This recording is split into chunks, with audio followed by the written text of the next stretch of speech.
नमस्कार दोस्तों बालोट गांव के जो व्यक्ति हैं वो कहीं ना कहीं छाए रहते हैं और जो हरियाणा के भाई हैं जो बाहर जाके बसे हुए हैं, जिनका ठीक ठाक सा उन्होंने अपना नाम और पहचान बनाई है, उन व्यक्तियों में से और बालोट के हैं भाई विकास फोगाट जी, जो यूके के बर्मिंघम शहर में रहते हैं। और इन भाई के पास काफ़ी अच्छे एक्सपीरियंस है और इनको बहुत साल वहाँ पे जाए हुए होंगे। तो आज इनसे बात करते हैं और इनकी ज़िंदगी के तजुर्बों को जानते हैं। विकास भाई, सबसे पहले तो आपका हरिभूमि टीवी पे स्वागत है।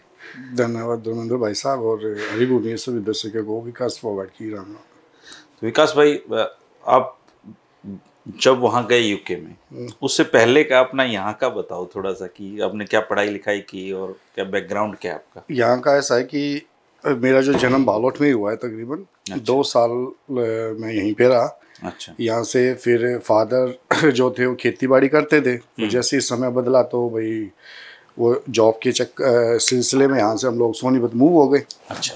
वो जॉब करते हैं डीटीसी में दिल्ली के अंदर। तो मैं उस टाइम पे था, मैं 3 साल का था तब तकरीबन यहाँ से सोनीपत चले गए। सोनीपत चल गए। मेरी जो स्कूलिंग थी तो ऑलमोस्ट मेरी संभू दयाल से हुई है 12वीं तक। अच्छा। स्कूलिंग करने के बाद फिर मेरी जो बीटेक इंजीनियरिंग डिग्री है वो हुई है एनसी कॉलेज पानीपत इसराना से। अच्छा।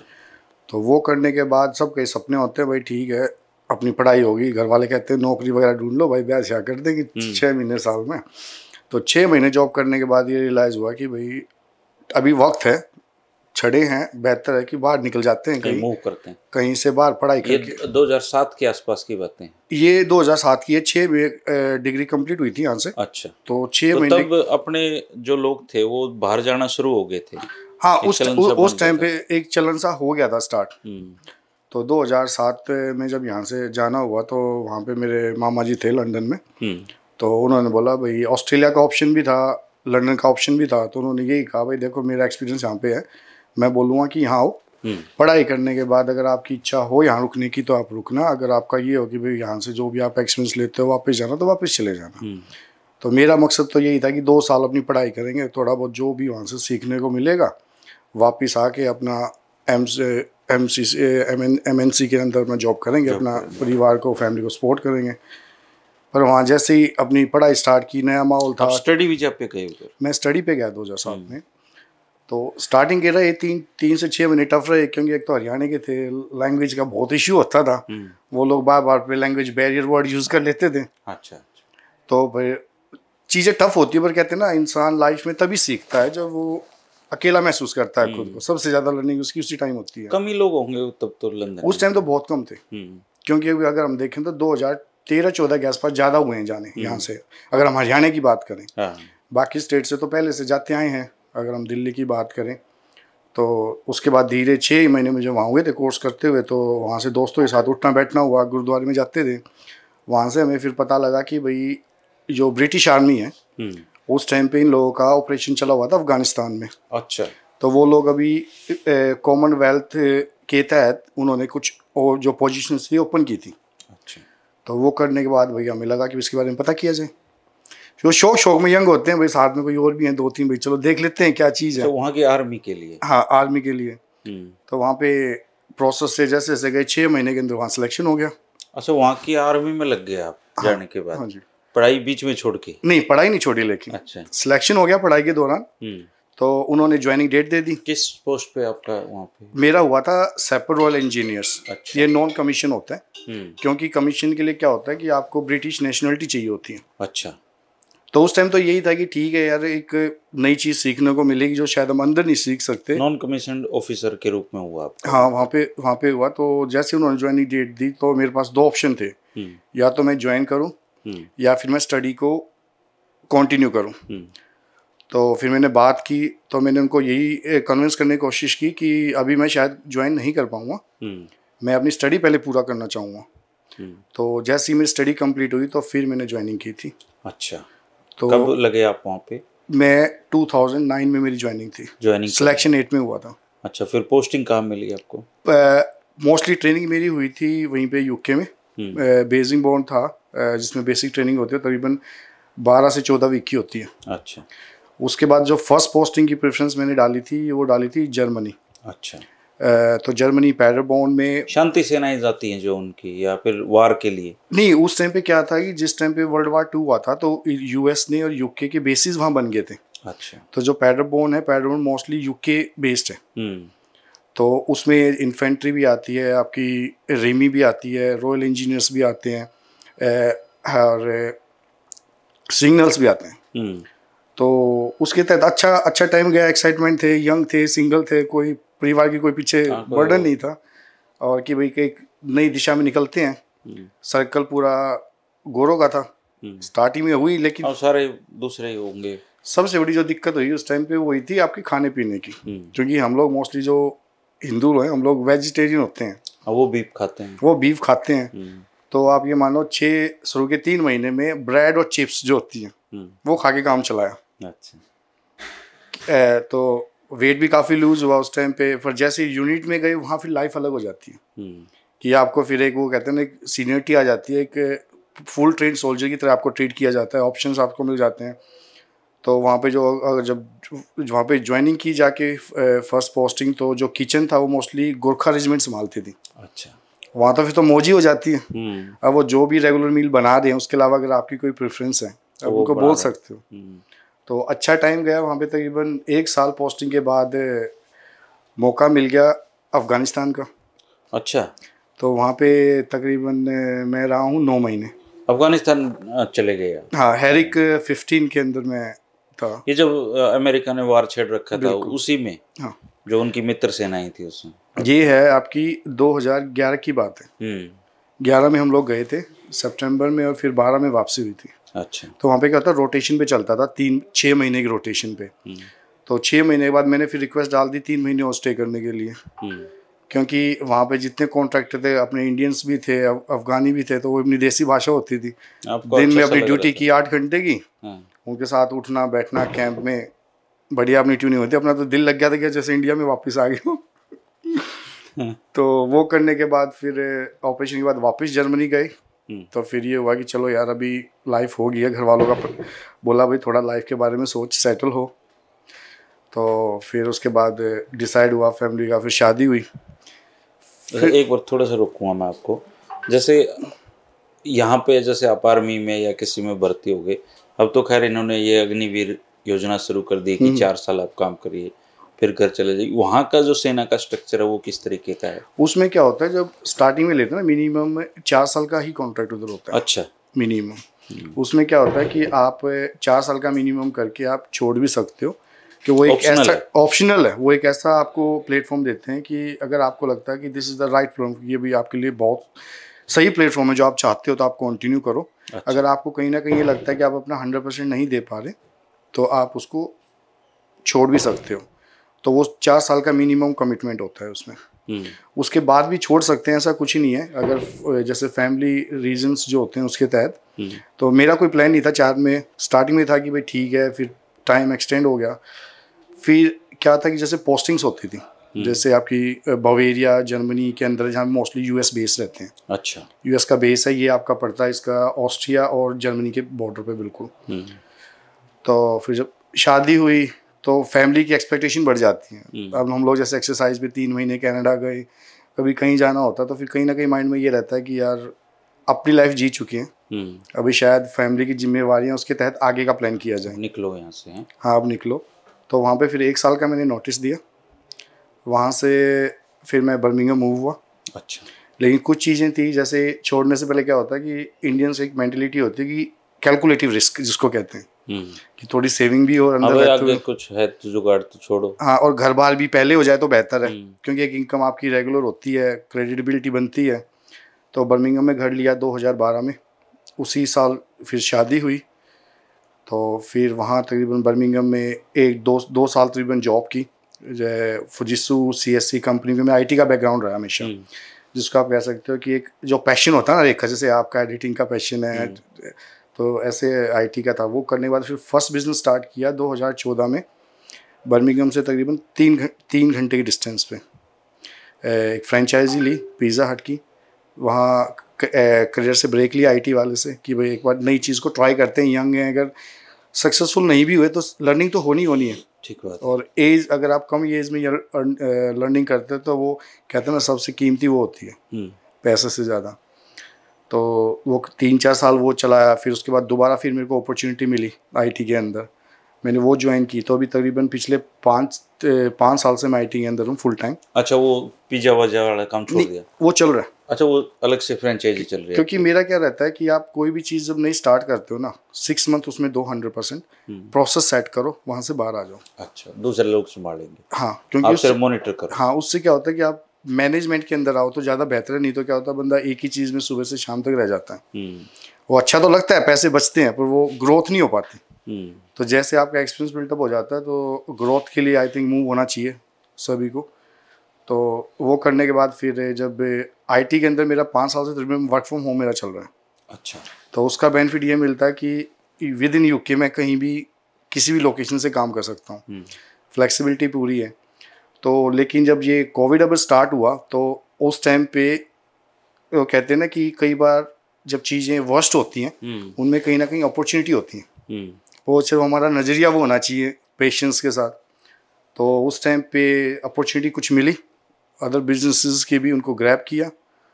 तो अभी पिछले 3-4 साल से कि भाई सेटिस्फाई है जितनी मेहनत हमने की है, जितना टाइम वहाँ स्पेंड किया है, उस हिसाब से कि ये है कि हम जस्टिफाई कर सकते हैं। क्योंकि 2 वक्त का खाना ही उधर खाना है जाके, वो तो माँ बाप के साथ कौन सा बुरा है। सही बात है। उनकी लुक आफ्टर हो सकती है। अब जैसे जैसे टाइम बढ़ रहा है, आप सेटल होते हो तो कहीं ना कहीं आपको फिर अपनी मिट्टी भी याद आती है, क्योंकि उससे पहले तो वक्त नहीं होता। तो फिर आप बैलेंस करने की कोशिश करते हो कि ठीक है, पेरेंट्स को भी वक्त दिया जाए। 2 माइंड रहते हैं, वापस चलें वहाँ रुकें, पर वो कहते हैं जब आपकी कर्म भूमि जो बन जाती है ना, फिर छोड़ नहीं जाती जल्दी से। अभी हम लोग यहाँ आते हैं, मिलना जुलना अच्छा लगता है सबसे, रिश्तेदार हैं, सब हैं, पर क्या होता है कुछ टाइम के बाद एक चीज़ आती है कि हर बंदा बिजी है। हम लोग भले ही उधर काम चल रहे हैं, लेकिन वो होता है ना कि हमारे पास करने को कुछ नहीं है। तो वो जो चीज़ होती है कहीं ना कहीं फिर आपको आपकी कर्म भूमि की तरफ खींचती है।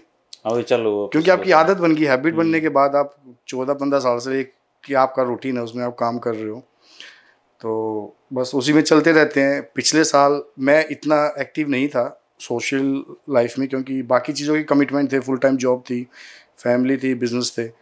पर जब पांगाल जी का, जाकर साहब जी का, पवन जी का आना उधर हुआ बर्मिंघम, जब ये कॉमनवेल्थ के अंदर, वो बर्मिंघम में हुए, और बर्मिंघम मेरा लोकल रहा इतने सालों से। तो तब वक्त निकाला, थोड़ा गेम्स के प्रति रुझाव भी बढ़ा, क्योंकि पहले तो कोई वक्त था नहीं। अगर गेम की बात की जाए, मैं ब्रिटिश आर्मी के लिए क्रिकेट टीम भी मैंने को रिप्रेजेंट किया है। अच्छा। माल्टा खेले हैं, ओवरसीज़ भी खेले हैं हम लोग, जो उनकी BFG की टीम थी उसके अंदर भी थे। क्योंकि इंडियंस का होता ही है 99% तो क्रिकेट ही चलता है, पर बाकी खेलों के प्रति ना कभी इतना रुझाव था, ना कोई फैमिली में कोई गेम कभी इस टाइप के खेले। किसी ने रेसलिंग की अगर हम बात करें, अब पांगाल जी जो हैं वो तो बड़े कहते हैं ना कि खेल प्रेमी हो तो ज़बरदस्त, जिनके अंदर प्रेम ना उनके अंदर भी डाल देते हैं जी। तो वो डालने के बाद फिर चीज़ें चेंज हुई काफ़ी, कि भाई अभी लगता है शायद थोड़ा बैलेंस कर लेना चाहिए, कि काम चलते रहेंगे यूं ही, थोड़ा ज़िंदगी को बैलेंस किया जाए, पेरेंट्स को भी वक्त दिया जाए, रेगुलर विजिट भी की जाए। तो बस उसी सिलसिले में अभी प्लान बना 2 वीक का। तो मेरी इनसे बात कल मेरी बात हुई। अब 2 हफ्ते के लिए आए हुए आप यहाँ? हाँ, मेरी अभी 4 तारीख की वापसी है। अच्छा, 1-2 चीज़ें और पूछना चाहूँगा विकास भाई, कि जैसे वहाँ की जो आर्मी है, अपनी जो आर्मी है, यहाँ का स्ट्रक्चर भी आपने देखा होगा, तो दी हुई तो सारी ये अंग्रेजों की है। बिल्कुल। और जहाँ जहाँ भी दुनिया में सेनाएं हैं और जहाँ अंग्रेजों का राज रहा है, सारी उनकी खड़ी की हुआ स्ट्रक्चर है, जो का सेम है वहाँ पे चल रहा है।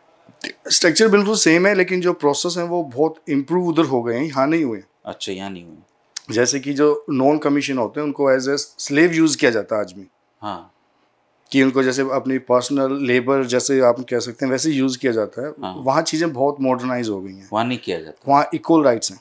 अच्छा। अगर आपको एक रेजिमेंट का CEO भी है, अगर उसको भी कहीं जाना है तो दे आस्क फॉर वॉलंटियर। अच्छा। They never put somebody name on the list, no you have to take him, you have to drive the vehicle.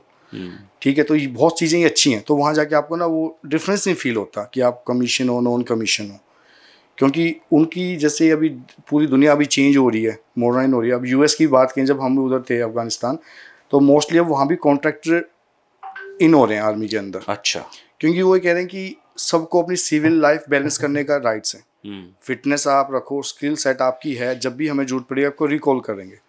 जैसे रिजर्व की अगर हम बात करते हैं, टेरिटोरियल आर्मी जो होती है उसकी तरफ लोगों का ज़्यादा रुझाव है, क्योंकि उससे लाइफ बैलेंस उधर भी है टेरिटोरियल? बिल्कुल उधर भी है भाई, आप साल में 3 महीने 4 महीने काम करो और बाकी अपना घर देखो। हाँ, क्योंकि जिस टाइम पे मैंने रिजाइन किया था तो क्या कहते हैं वो ऑटोमेटिक आपको रिजर्व में डाल देते हैं। अच्छा। तो आपको एनुअली रिपोर्टिंग उनको करनी होती है, अपने जो भी कॉन्टैक्ट डिटेल्स होती हैं वो उनको देनी होती है। अच्छा, आप चाहो तो दोबारा जा सकते हो उसमें? हाँ, मैं कभी भी हम लोग कर सकते हैं, इसमें एज बैरियर नहीं है। 55 तक आप जा सकते हो, डिपेंड करता है किस ट्रेड में जाते हो। अच्छा। अभी मेरा फ्रेंड है वो तो उसने तीसरी बार ज्वाइन की है। 2000 में उसने की, 5 साल करने के बाद उसने छोड़ी, उसके बाद 5 साल का गैप लेके फिर ज्वाइन की। तो वहाँ की जो सिटीजनशिप है, जैसे ही आपने आर्मी ज्वाइन की वैसे ही प्रोवाइड करा देते हैं वो? उसमें फायदा बेनिफिट देते हैं कुछ? उसमें क्या होता है कि वो जब आप ज्वाइन करते हैं तो आपको वो पीआर देते हैं। अच्छा।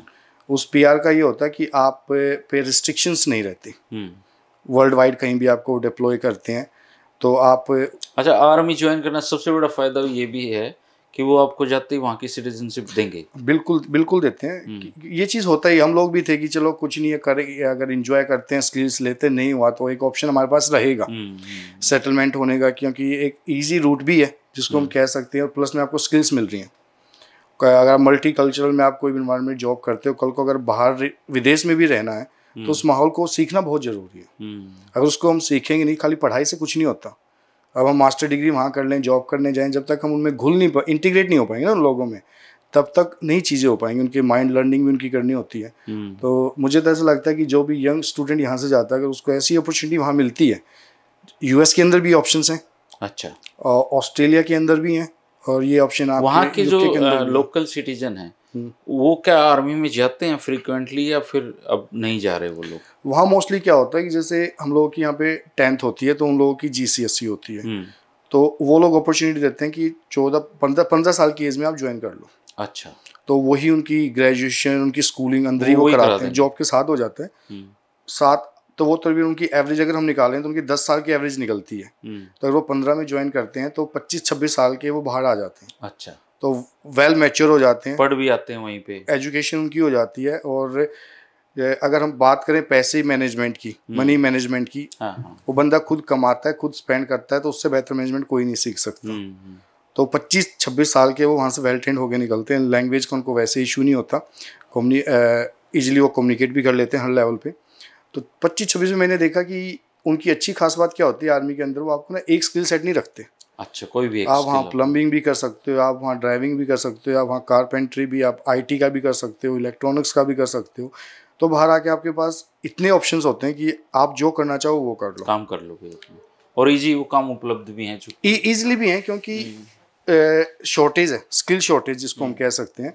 हार्ड वर्क में पैसा है, जैसे हम लोग कहते हैं ना वाइट कॉलर जॉब। अगर रियलिटी में देखा जाए, अगर आप इंडिया के अंदर आप देखो या बाहर देखो, आने वाले टाइम में जो हैंडमेड जॉब्स है ना, हाथ का जो काम है, उसकी कीमत है, क्योंकि उसकी शॉर्टेज बहुत ज़्यादा, कोई करके खुश नहीं है आज की डेट में।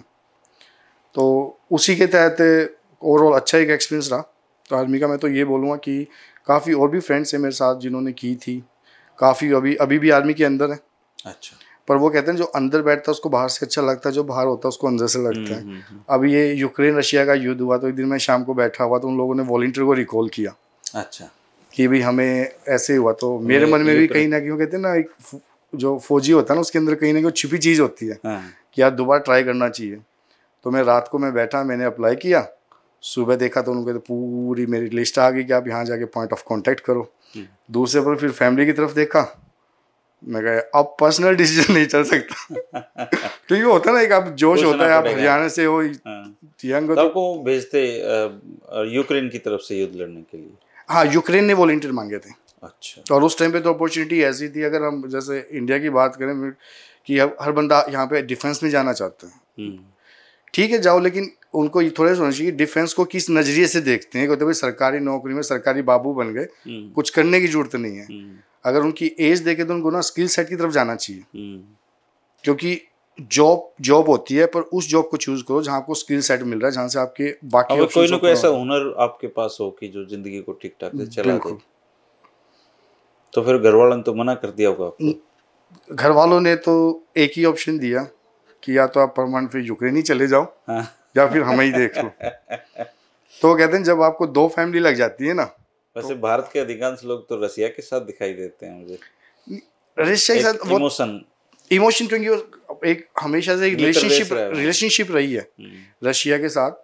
लेकिन अगर यंगस्टर की बात करें तो क्या होता है कि कई बार हम प्रोफेशनल की अगर बात करें तो अभी जब जंग स्टार्ट हुई तो उन्होंने ओपन इनविटेशन किया पूरी दुनिया को, आप हमारे यहाँ आइए, हमारी तरफ से लड़िए, आपको सिटीजनशिप देंगे विदाउट एनी कंडीशन। यूक्रेन में तो मैं तब ये हैरान था कि अपने इतने जो भाई बंधु इधर आर्मी में 10 एप्लीकेशन होती है, 10 जाते हैं, वो थे कहाँ उस टाइम पे? मरना पड़ेगा वहाँ पे। तो लेकिन अपने देश में अगर आप जा रहे हो तो वो सरकारी नौकरी थोड़ी है, रिस्क तो उसमें भी है। रिस्क तो है। तो वैसे किया है यहाँ के हरियाणा के एक लड़के ने यूक्रेन आर्मी ज्वाइन की। ओके, सिर्फ एक ही है लेकिन ऐसा एग्जांपल। वही मैं यहाँ पे ना सड़कों पे मरना पसंद करते हैं, दंगों में मरना पसंद करते हैं, युद्ध से पता नहीं क्यों भागते हैं। और ये युद्ध नहीं है, ये बेसिकली डिफेंस होता है अपना। और वहां जाके घरों में घुस के थोड़ी मार रहे हैं, डिफेंस है। थोड़ा अगर वायलेंस होता है तो कहीं ना कहीं आपको पता है कि उसका असर तो दिखेगा। अब सड़कों पे मरने से बेहतर तो ये है ना कि आप कहीं एक अच्छी उसमें जाइए। तो बस यही चीज। अच्छा, एक दो चीजें और अब बताओ, आप चूंकि इतने साल से वहां रह रहे हो, अब है ना बहुत एक ट्रेंड सा बन गया है, हस्बैंड वाइफ भी जा रहे हैं, कोई वर्क वीजा लेके जा रहा है, लाखों रुपए खर्च करके जा रहे हैं। तो ऐसी खबरें भी आ रही हैं कि इतना क्राउडी हो गया, लोग छोटे छोटे घरों में और 4-4, 5-5 लोग रह रहे हैं। क्या सच है वहाँ पे ऐसा ही माहौल बन गया है? अभी वाकई में सच है, ये पिछले साल से स्टार्ट हुआ है। लेकिन मेरे को मैं यही कहना चाहूँगा कि आप वेल सेटल फैमिलीज के भी जा रहे हैं, ये नहीं कि हम मतलब यहाँ ठीक ठाक काम जिनका है वो लोग भी 50-60 लाख रुपए खर्च करके वहाँ जा रहे हैं 3 साल का 5 साल का वीजा लेके। क्योंकि कहीं ना कहीं उसमें ये भी होगा, जो हम लोग बाहर सेटल है ना, तो हम उनको वो चीज़ें दिखाते हैं जो हकीकत नहीं होती। क्योंकि हम लोग घूमने आते हैं, हम दिखाते हैं अच्छा लाइफस्टाइल है, हफ्ते में 2 दिन छुट्टी होती है, 2-4 फोटो डाल दिए सोशल मीडिया, इजीली आप किसी को कन्विंस कर सकते हो। हाँ। लेकिन जो 5 दिन हम लोगों की जो उधर ऐसी तैसी होती है, वो चीज़ कोई नहीं दिखाता, रियलिटी। हम तो घर के कपड़ों में तो हम सोशल मीडिया फोटो डालते हैं। हाँ। अच्छे कपड़ों में ही डालेंगे। तो वो चीज़ें कहीं ना कहीं माइंड को बड़ा चेंज कर रही है, इन्फ्लुएंस कर रही हैं। और जनरेशन को लगता है कि वहाँ तो भाई पैसों के पेड़ लगे हुए हैं, आप जाओ बस तोड़ लो, तुम क्यों पीछे रहो। तो आई थिंक उनको सबसे पहले होना चाहिए कि बाहर जाने से पहले कि उनके पास वो स्किल सेट है जो वहाँ चाहिए।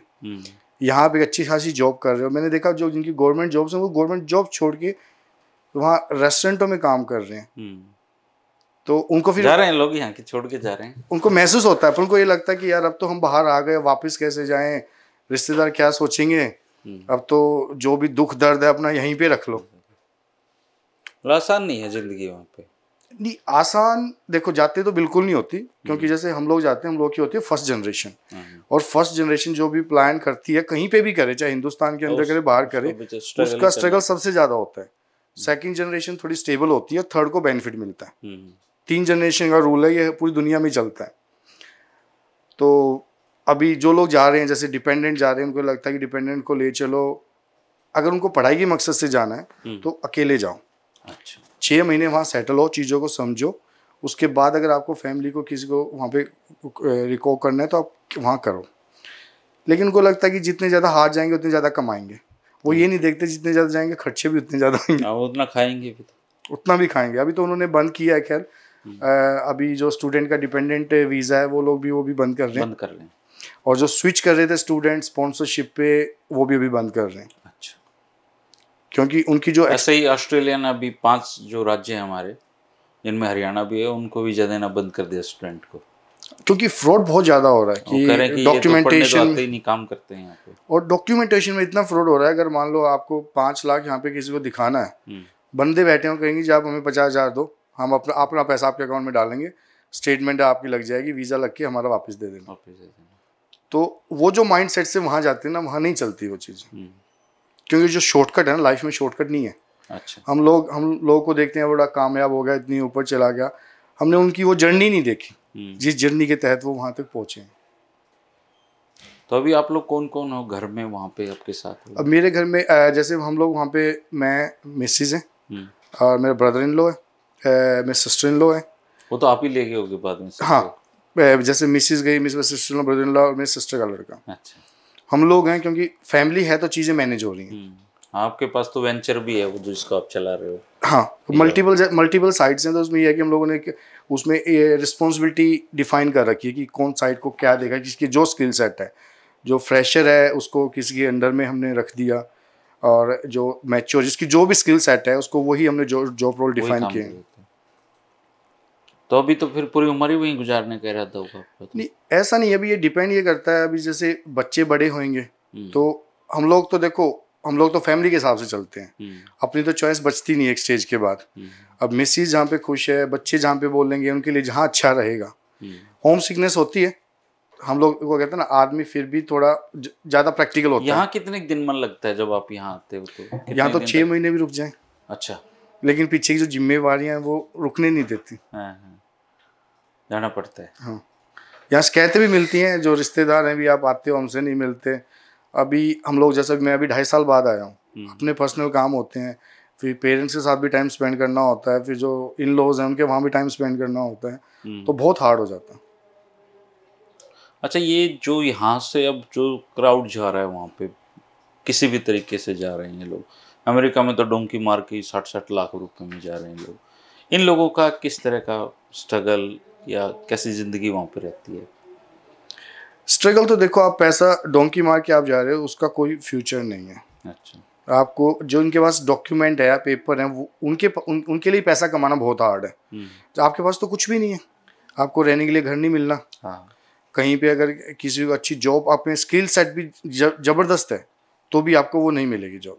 अच्छा, वो 1 नंबर वालों को ही देते हैं? वो 1 नंबर के वालों मिलेगा। कोई भी बंदा लीगल सिस्टम के अगेंस्ट नहीं जाता।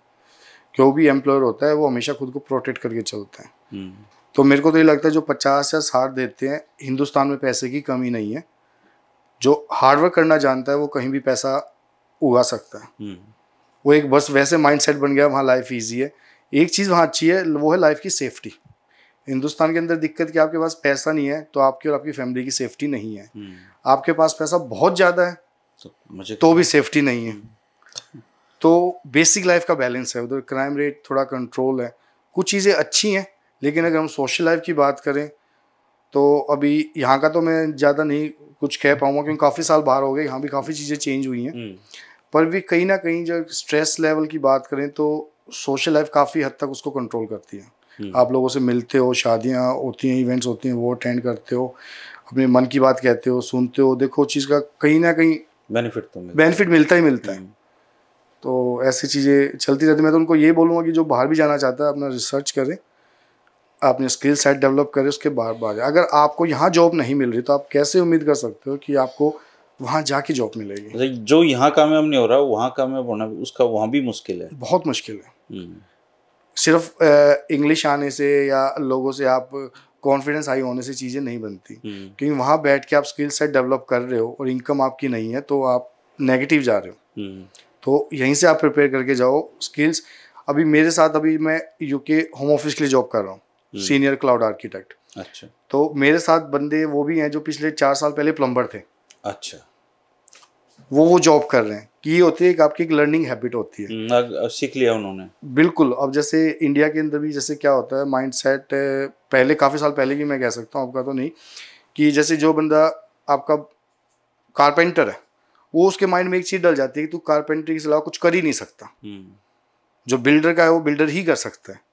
लेकिन कहते हैं सीखने की उम्र नहीं होती, आपके अंदर लर्निंग हैबिट होनी चाहिए। लर्निंग पूरी लाइफ चलती है।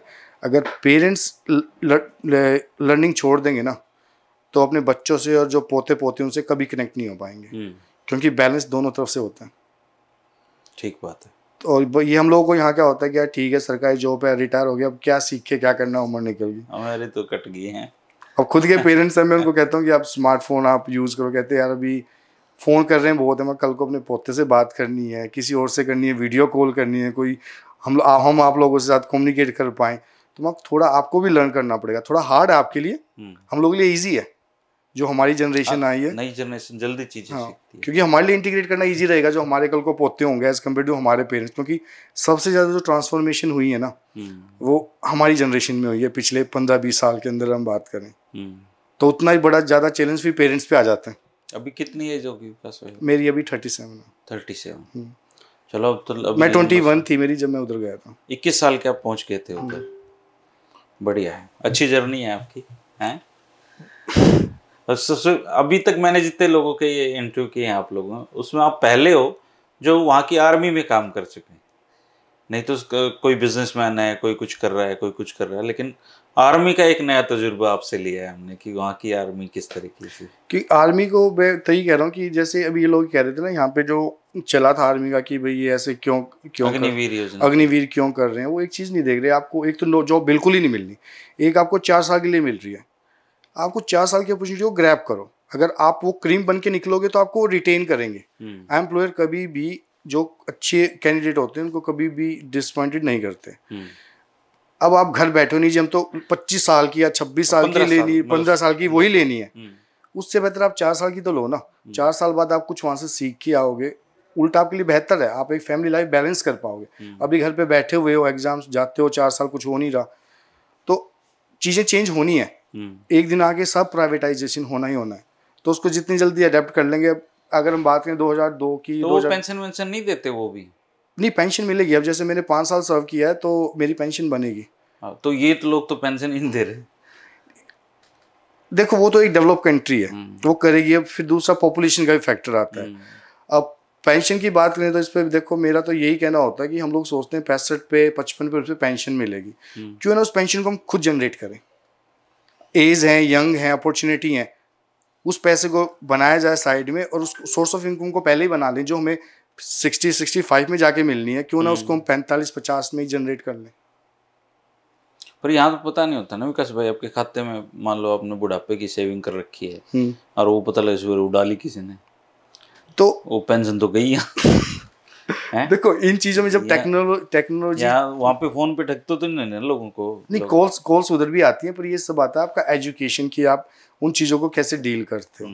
अगर आप जैसे मान लो आप क्लर्क लगे हो, उसके आप बुढ़ापे तक आपने 30 साल नौकरी की, तो आप असिस्टेंट बन गए और 30 साल बाद आप कुछ करने लायक भी नहीं रहोगे, तो तब वो पेंशन एक सहारा बनती थी। तो ये जब जो 4 साल में आ गया बेचारा और उसके बाद मान लो वो किसी सिक्योरिटी में लग गया या कहीं और लग गया, तो उसका जीवन तो कठिन ही रहेगा ना उसी लिहाज से, क्योंकि सेना का जो स्ट्रक्चर था भारत में, और सेना में नौकरी कौन करते हैं? यही हरियाणा, पंजाब, ये लोग ही तो करते हैं, 4-5 राज्यों के लोग ज्यादा करते हैं। तो ये अनसिक्योर फील कर रहे हैं उससे। या तो फिर आप जैसा स्ट्रक्चर आपका यूके में है वैसा स्ट्रक्चर दे, और आपने 5 साल सर्व किया, आपकी पेंशन है, यहाँ पे नहीं है, ये इसलिए विरोध हो रहा है। अभी जैसे मेरी वहाँ पे 3 पेंशन होनी है। अच्छा। एक तो आर्मी की होनी है, एक ओल्ड एज की होनी है, तीसरी प्राइवेट होनी है। अच्छा, क्योंकि प्राइवेट पेंशन भी आपके हाथ में होती है। ओल्ड एज को कितनी पेंशन देते हैं वो लोग? ये डिपेंड करता है तकरीबन कि कई फैक्टर्स में आ जाते हैं कि आपकी हेल्थ इश्यूज क्या है, उसके अकॉर्डिंग कंसिडरेशन होती है। पर अगर हम बात करें तो आप मान के चलो 600-700 पाउंड आपको मिल जाते हैं बुढ़ापे। हाँ, वो उससे आप उसमें आपकी 60 का होने के बाद 60-65 उसमें चेंज, अभी पहले 60 थे, फिर उन्होंने इंक्रीज की थी बाद में। क्योंकि ये चलता है कि जनरेशन हेल्थ एज कितनी है। अच्छा। उस हिसाब से अगर किसी की लिविंग एज अगर हायर है, 80 साल 90 साल है, तो पेंशन एज को बढ़ा देती है गवर्नमेंट। अगर किसी की लिविंग एज जैसे अगर एवरेज किसी की 60 है तो उसकी 50 पे ले आएंगे, 55 पे ले आएंगे। एक आपकी आर्मी की पेंशन हो जाएगी। हाँ, एक आर्मी की होगी, एक ओल्ड एज की होगी, प्राइवेट जो अभी मैं फुल टाइम जो एम्प्लॉयमेंट के अंदर हूँ। अच्छा, उनकी भी पेंशन बनती है हाँ। जैसे यहाँ पीएफ की बनती है। हाँ बिल्कुल, जितना हम कंट्रीब्यूट करते हैं उतना एम्प्लॉयर करता है। अच्छा अच्छा, हाँ, ये तो खैर यहाँ भी पीएफ में भी होता है, लेकिन वो कम है यहाँ पे, थोड़ा पेंशन की क्वांटिटी कम है, कम मिलती है। देखो पॉपुलेशन का फर्क तो पड़ता ही है, जितना बड़ा देश होगा ना उसको मैनेज करना, वैसे हम कहते हैं दुनिया में सबसे ज्यादा आबादी का देश है हमारा, और ये मैनेज से भी आगे निकल गए। कोई गवर्नमेंट नहीं कर सकती, ये हम ही लोगों को ही करना पड़ेगा, पब्लिक को। मुट्ठी भर लोग इतनी बड़ी पॉपुलेशन को नहीं कर सकते कभी भी कंट्रोल। तो वही एजुकेशन है, टाइम लगेगा, सही दिशा में चीज़ें जा रही हैं। हालांकि चीज़ें बहुत बदली हैं, काफ़ी चेंज हुई हैं। आप 2007 से और 2008 तक जब गए थे और अब में बहुत अंतर है काफ़ी। बच्चे जो यहाँ से जाते हैं वो हमसे ज़्यादा स्मार्ट है। जिस टाइम पे हम गए थे हमें कंप्यूटर चलाने नहीं आते थे, मोबाइल फ़ोन क्या चीज़ होती है वो नहीं पता था। आजकल आप बात करो यंग स्कूल बच्चे, वो हमसे ज़्यादा स्मार्ट है इंफॉर्मेशन निकालने की। उसमें यहाँ के बच्चे तो बहुत दूर दूर तक अब जा रहे हैं। चलो विकास भाई, बहुत बढ़िया लगा आपसे बात करके, और ये जो यूक्रेन वाला ऑप्शन था सबके लिए ओपन किया था? ये पूरी दुनिया के लिए ओपन था। तो यहाँ तो पता ही नहीं था किसी को कि वहाँ की सेना में भी जाया जा सकता है, लेकिन उसके लिए लैंग्वेज बार्ड होगा ना? नहीं, लैंग्वेज बार्ड नहीं था उसमें। अच्छा, लैंग्वेज बार्ड कभी भी जब ऐसी कोई भी इमरजेंसी आती है तो उसमें लैंग्वेज बार्ड कभी भी नहीं होता। उसी हिसाब से आपको ट्रांसलेशन मिल जाते हैं, जॉब डिफाइन हो जाती है, क्योंकि वो एक अटैकिंग जंग की बजाय ना डिफेंसिव पोस्ट थी।